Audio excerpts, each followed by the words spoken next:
예, 에베소서 1장 3절부터 6절에 보시면 우리는 예수 안에서 거듭난 신자들은 창세전에 하나님이 택하셔서 우리에게 신령한 복을 허락하시고 예수님처럼 이 땅에 보내심을 받았다, 이렇게 이해하시면 됩니다.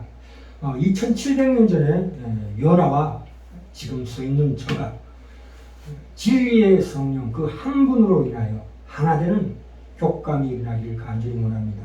우리의 영혼의 갈망, 그 고난과 환난, 우리에게 다가오는 이 현실 속에 펼쳐지는 그 재난들은 사실 세상적인 용어를 쓰고 있지만 우리 기독교적인 용어는 그 내용과 의미가 크게 다릅니다. 하나님께서 왜 이 고난 속에 나를 버려두시는가?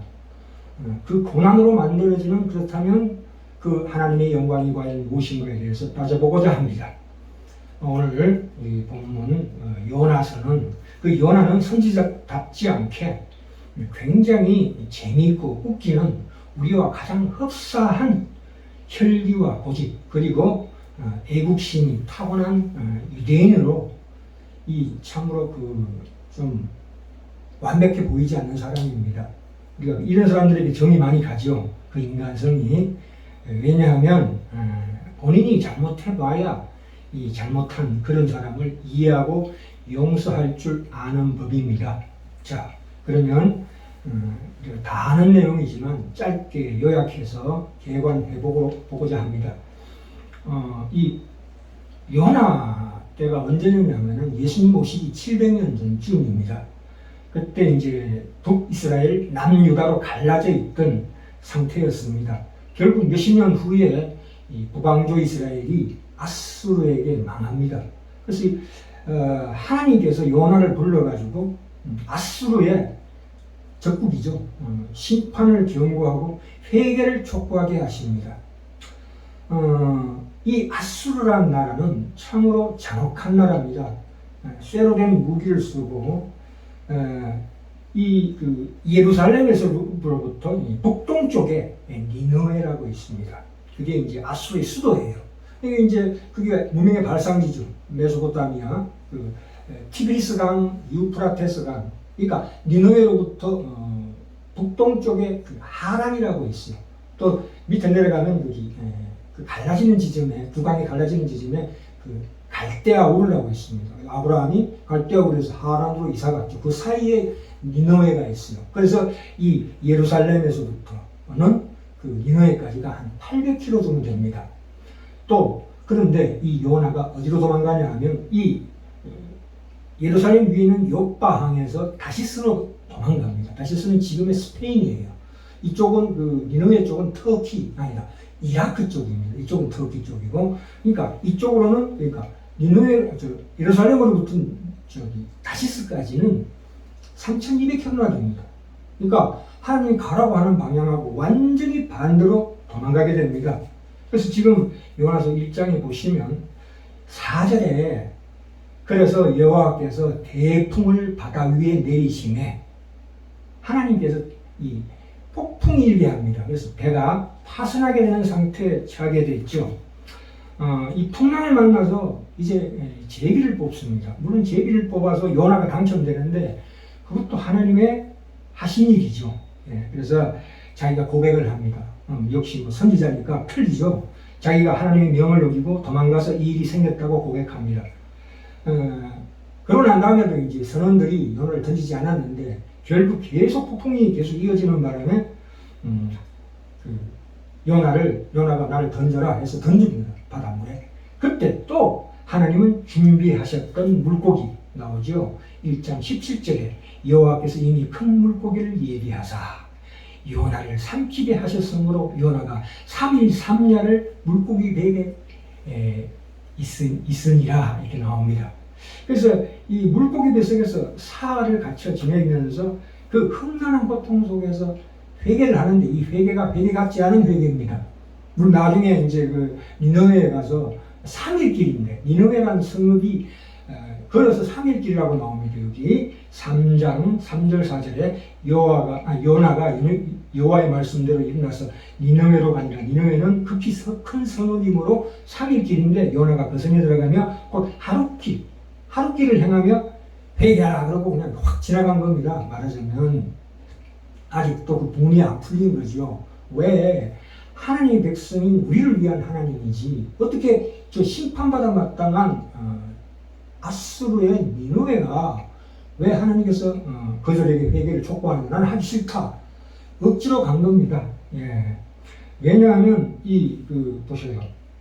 요나가 왜 이렇게 억지로 갈 수밖에 없었냐면 물고기 뱃속에서 물이 나를 영혼까지 둘러싸우며 깊음이 나를 에워싸고 바다풀이 내 머리를 감싸느니까 산의 뿌리까지 내가 내려갔으며 땅의 그 빗장으로 나를 가두었나이다.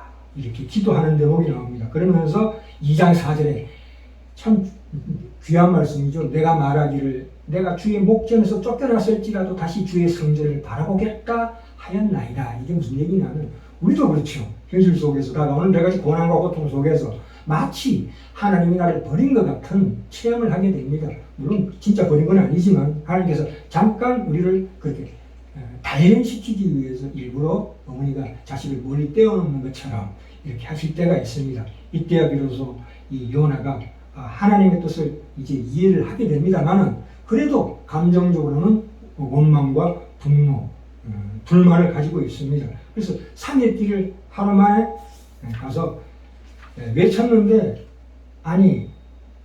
그런데 그 대강전했는데도 그 왕을 포함해서 전 그 시민들이 회개를 합니다. 그래서 하나님께서 심판을 거둡니다.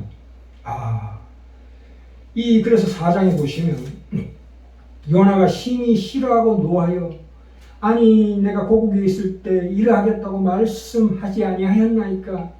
그러면서도 하나님의 그 마음을 읽습니다. 주께서는 은혜로우시며 자비로우시며 노하기를 더디하시며 인애가 크시다. 하나님의 긍휼과 자비를 노래합니다. 그러나 이 꼴은 못 보겠나이다. 여호와의 4장 3절에 나오죠. 여호와의 원컨대 이제 내 생명을 취하소서. 나 이 꼴하지 못 보겠나이다. 사는 것보다 죽는 것이 내게 나음이니이다. 이렇게까지 얘기합니다.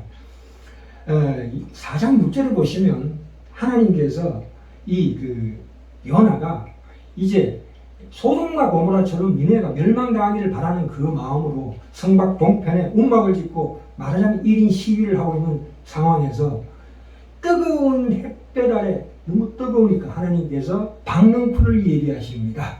그래서 요나의 머리 위에 그늘을 싹 들리니까 요나가 기뻐하였더라 나옵니다. 그런데 또 하나님께서 7절에 하나님이 벌레를 준비하사 하나님의 일하심이죠.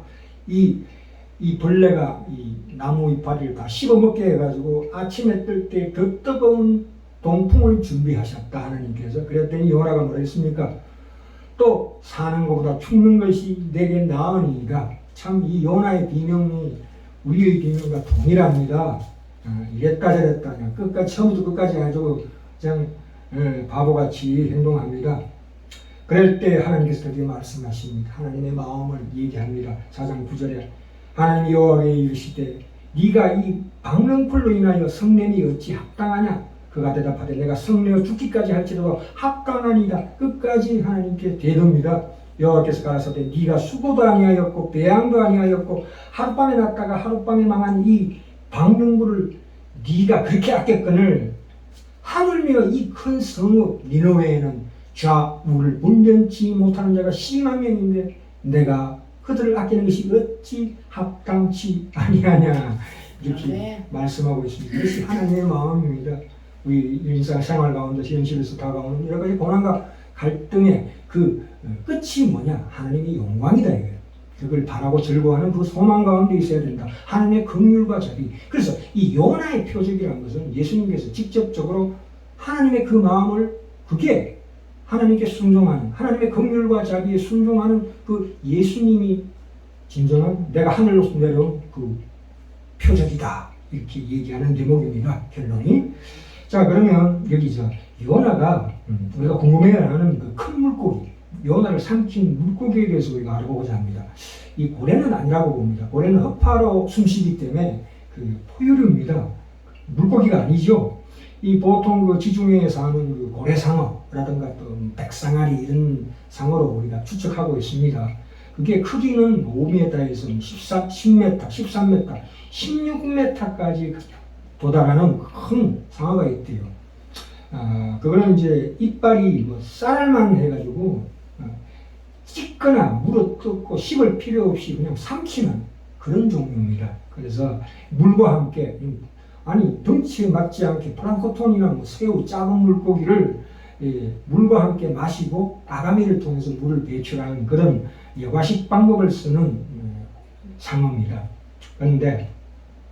그런데 이 상어가 먹이를 저장하는 기능이 있어요. 위장이 굉장히 넓대요. 그러니까 한두 명 정도는 충분한 공간이 있대요. 물론 거기에 그 하나님에 의해서 그 위액으로부터 보호받고 있는 상황이 나옵니다. 그래서 거기는 공기도 살아있을 정도로 공기를 통한다. 물론 사람이 기절했더라도 다시 깨어나서 살아난 그런 사람들이 뭐 들어 있었대요. 우리가 이 사흘 밤낮을 물고기를 속에 있었다는데, 이 사흘 밤낮이라는 게 조금 따져봐야 하는 게, 이 고대 히브리인들은 관용적으로 하루의 어떤 한 부분도 하루로 간주합니다. 예수님께서 6시간 동안 십자가에 달리셨다가 무덤에 묻히잖아요. 그때가 금요일 늦은 오후부터 토요일, 일요일 이른 아침, 새벽까지거든요. 그렇기 때문에 날짜로는 3일이지만 그러나 만으로는 한 38시간 정도 되지 않나 이렇게 우리가 이해합니다. 그러니까 그 긴 시간을 십자가 사건을 예표하는데, 그 십자가 사건을 예표하는 것과 동시에 더 크게는 아까 말씀드린 하나님께서 니느웨 이방인들에게도 내가 구원하기를 원한다는 그것이 하나님의 뜻이다. 그 하나님의 뜻에 순종하는 것이 예수님의 오신 표적이다. 이렇게 우리가 이해하시면 됩니다. 요나서는 끝이 흐지부지 끝납니다. 그러니까 요나의 반응이나 요나에 대한 어떤 교훈이나 어떤 이후의 행적이 언급이 안 되어 있습니다. 이게 이제 요나가 이런 의도로 이 요나서를 적었다고 생각합니다. 이 질문을 우리에게 던지고 싶은 것이 아니냐 하는 의견이 있습니다. 저도 공감하는 대목입니다. 자, 이와 비슷한 말씀이 신약에도 많이 나오는데요. 특별히 마태복음 12장에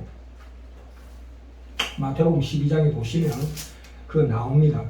예수께서 대답하여 가라사대 서기관과 바리새인 중 몇 사람이 말하되 선생님이 우리에게 하늘에서 내려온 당신의 표적을 보여주기를 원하나이다 했더니 예수님께서 대답하여 가라사대 악하고 음란한 세대가 표적을 구하나 선지자 요나의 표적밖에는 보일 표적이 없느니라. 이렇게 요나의 표적이라는 것은 밑에 나와 있다시피 그 밑에 45절까지 사이에 나와 있는 것처럼 물고기 뱃속에 사활이 있었다. 마찬가지로 예수님이 무덤에서 사활이 있었다는 것을 비교하는 정도로 끝나는 것이 아니고, 하나님의 의도는 요나를 니느웨로 보내기 위한 하나님의 간섭이었다. 하나님께서, 그러니까 내가 이 땅에 온 것은 하나님의 그 뜻을 성취하기 위해서 십자가에 지고 죽는 것이 하나님의 뜻을 따르는 나의 하나님의 종된 표다, 메시아된 표다, 이렇게 비교하고 있습니다. 그래서 예수님은 시종일관 하나님의 뜻을 이루기 위해서 이 땅에 감춰지고 낮아져서 성기로운 자라. 그러니까 이방인도 구원하러 오셨다는 것이 내가 메시아된 표다, 이렇게 얘기합니다. 우리가 보통 종종 오해하는 부분이 있습니다. 보통 보시면 우리가 불신자들이 신자를 바라보는 관점에서는 신자를 어떤 눈으로 바라보냐 하면 율법적으로 좀 뭐라고 해요? 소재됐다고 할까? 좀 이따 나옵니다. 43절부터 45절로 나오는데, 더러운 귀신이 사람에게서 나갔다가 다시 돌아옵니까? 왔더니 소재되었더라. 근데 우리가 윤리 도덕적 차원에서 내가 하나님에 따라 살리라 하는 결심을 하고 했다, 소재되고 청소되었다 할지라도 하나님의 뜻, 하나님의 마음, 하나님을 알지 못하면 거기에 일곱 귀신을 더 데리고 와서 거기에 또아리를 틀더라, 이 얘기입니다. 그렇죠? 그것이 바로 이 더러운 귀신과 일곱 귀신의 비유에서 나오는 귀한 우리에게 주는 대목입니다. 왜냐하면 예수님께서 마태복음 16장에서 나오지요. 아무든지 나를 따라오려거든 나를 자기를 부인하고 자기 십자가를 지고 나를 쫓을 것이니라. 예수님처럼 십자가 지라는 얘기가 아니고 내 십자가를 져라. 네가 지금 당하는 고난과 환난이 과연 무엇을 위한 것인가? 네가 하늘로부터 보내진 자 아니냐? 그러면 하나님의 마음을 네가 품고 이 땅의 죄인들 속에 네가 속했을 때 그 고난과 역경 속에서 그들을 구원하고자 하는 긍휼과 자비함을 가져야 되는 것이 하나님을 주인으로 모시는 삶이 아니겠느냐? 이렇게 얘기하는 대목입니다. 그러니까 우리가 예수 믿어서 뭐 잘 된다고 그러고 형통하다고 그러는 것은 사실은 맞지가 않습니다. 뭐 거짓말이라고는 아니지만, 왜냐면 초신자 때는 그런 현상이 많이 일어납니다. 그렇죠? 우리가 신앙이 더 깊어지면 예수 믿고 사는 삶이 참으로 고달픕니다. 우리가 나를 통한 나에게 고난과 환난 속에서 하나님께서 무엇을 이루는 것인가를 우리는 잘 모릅니다. 어렴풋이 알긴 알지만 죽을 때까지 우리가 그걸 더듬어 가야 되는 우리 상황이죠. 왜냐하면 우리 자유의지로 하나님께 순종하기를 하나님이 원하시기 때문에 우리를 로봇으로 삼지 않으십니다. 그래서 그런 보상, 세상적인 보상은 우리에게 주시지 않습니다. 물론 신앙이 깊어지는 말입니다. 그래서 진정한 하늘에서 오는 신령한 복이 그 하나님이 우리에게 주시고자 하는 그 진정한 인간의 그 능력과 힘, 그 예수 안에 있는 의와 진리와 거룩을 그쪽으로 우리를 인도하십니다. 그래서 그러니까 요나의 표적밖에 보일 것이 없다는 그 말씀 속에 가진 일관된 우리에게 요구하는, 신자들에게 요구하는 그 원리를 우리가 알아야 합니다.